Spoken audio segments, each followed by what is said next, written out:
Coucou les amis, je reviens avec guérir de ses blessures émotionnelles.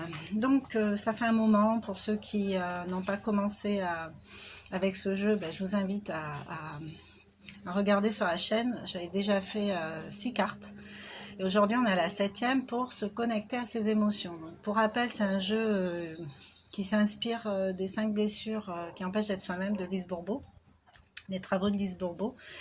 Et l'idée, c'est dans un processus de reconnexion à soi, son être profond, en se pardonnant, en se regardant avec bienveillance, en s'acceptant aussi avec ses failles. L'idée, c'est d'évoluer. Donc, je suis désolée, hein, j'ai perdu mes lunettes. J'avais des lunettes de lecture que j'ai égarées. On appelle ça de l'auto-sabotage. Voilà, donc si vous me voyez faire une tête bizarre, ne vous inquiétez pas. Alors, connecter ses émotions. Pourquoi c'est important de connecter ses émotions? Parce que des émotions, on en a toute la journée. Depuis tout petit, en fait, on est des êtres émotionnels.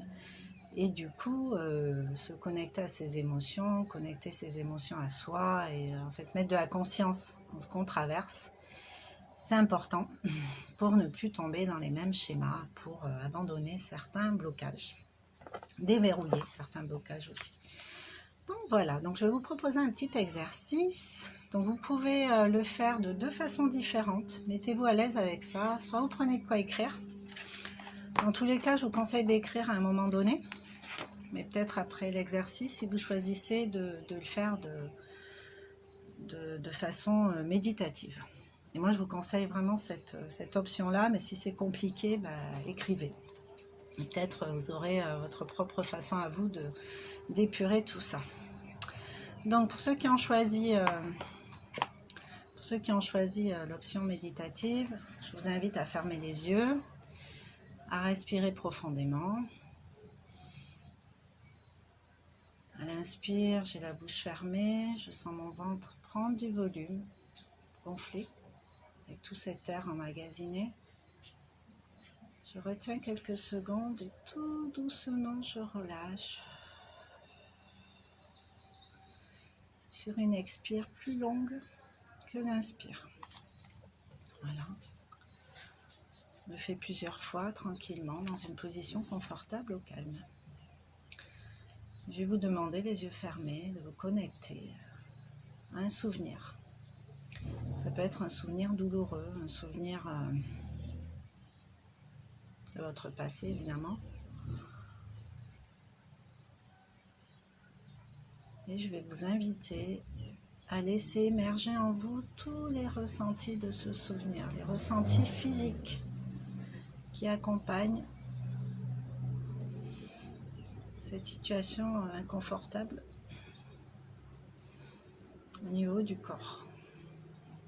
Ça peut être une boule dans le ventre, des frissons, des fourmillements, une boule à la gorge, l'impression d'avoir un poignard dans le dos, si c'est de la trahison par exemple. Mettez-vous dans ce souvenir et autorisez-vous à vivre ce souvenir complètement, à rien bloquer et à laisser émerger tous les ressentis associés à ce souvenir.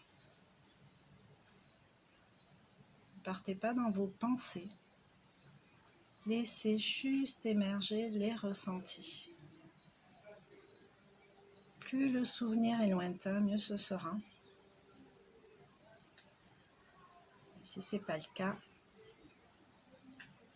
c'est pas grave.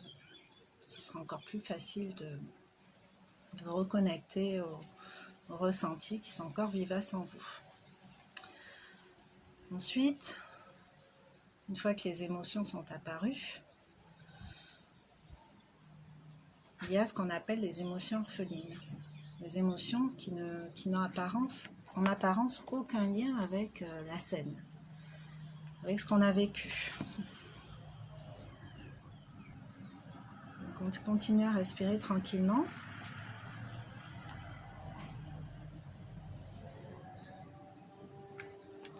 Sachant qu'une émotion peut en cacher une autre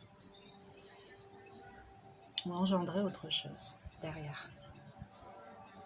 Donc accueillez tout ce qui se présente ici et maintenant.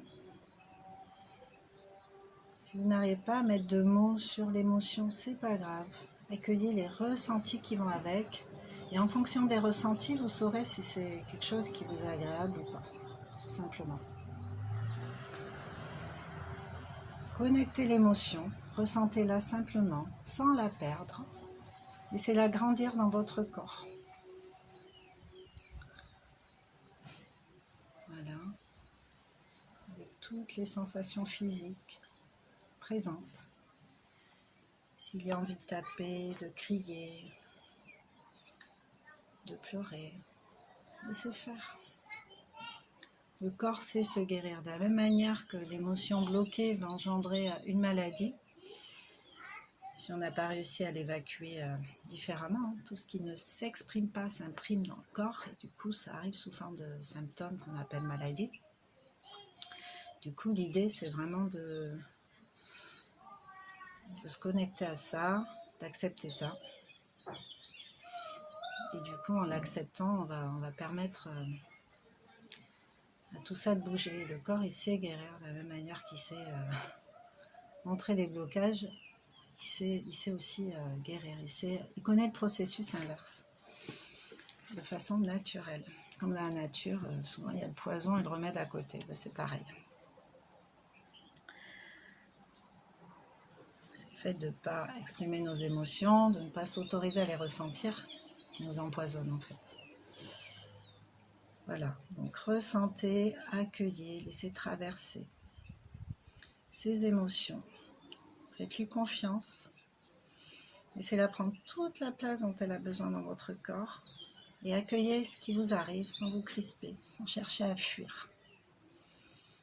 Par la force des choses, elle peut vous emmener dans des endroits insoupçonnés en vous. Laissez-la faire, traversez vos émotions. Autorisez-vous à ça, continuez à vous relaxer.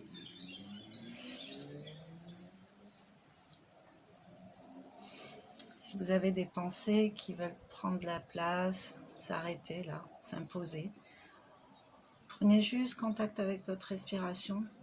Autrement dit, reprenez conscience de votre flux respiratoire, de votre façon de respirer, sans juger, juste. Ok, je respire, je ressens. Ne vous identifiez pas aux pensées. Au contraire, focalisez sur la sensation de votre corps. Laissez les émotions prendre leur place, s'exprimer. Parce que finalement, c'est le meilleur moyen de les faire partir.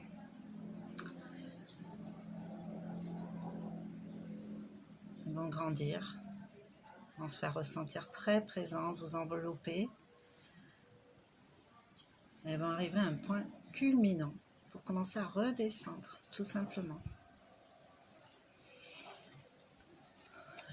Une fois que vous êtes vraiment arrivé au summum de cette émotion et des ressentis et que vous avez laissé à votre corps s'exprimer comme il en avait envie, reconcentrez-vous sur votre respiration, apaisez-vous.